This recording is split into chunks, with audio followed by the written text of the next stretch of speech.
The interpersonal characteristics that were shown in the roleplay were frustration and body language. Body language was demonstrated by Tamara throughout the whole of the roleplay, when she demonstrated quite closed off body language, implying she didn't want to interact with the OT process at all. And frustration was evident at 1 minute 12 when Tamara had a bit of an outburst and sort of expressed these extreme emotions towards the therapist.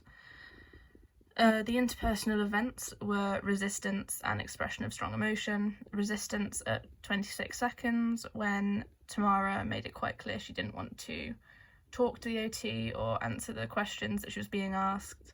And expression of strong emotion was again at 1 minute 12 when she had that outburst of extreme frustration and anger.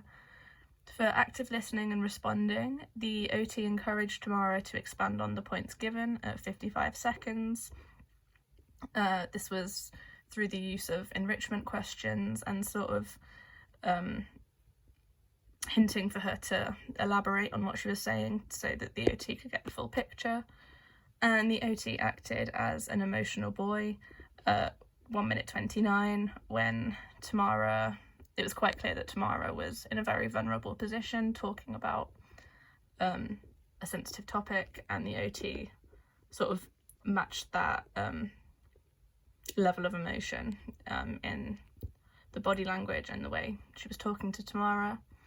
For communication, verbal communication was the OT's tone of voice and the volume at which she was talking.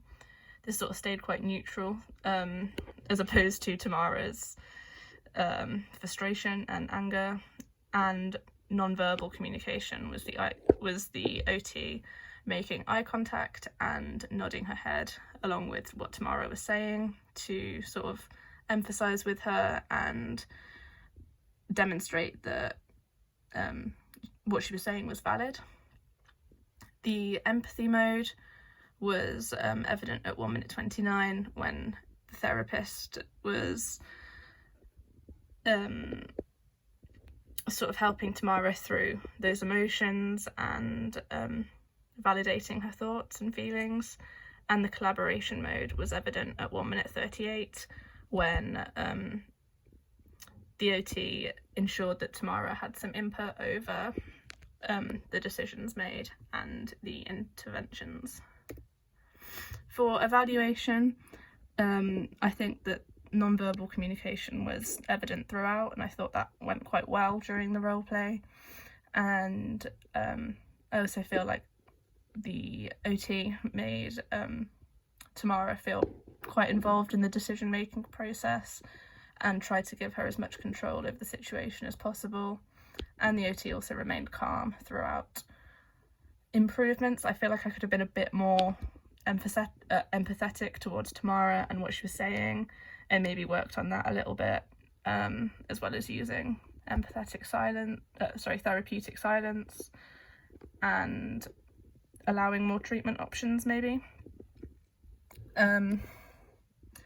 The intentional relationship model states that communication is essential in the OT process, and the therapist and the OT and Tamara, or the OT and the client, need to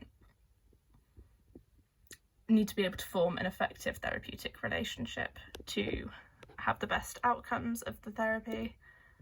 And the references were mainly by Taylor in the intentional relationship model.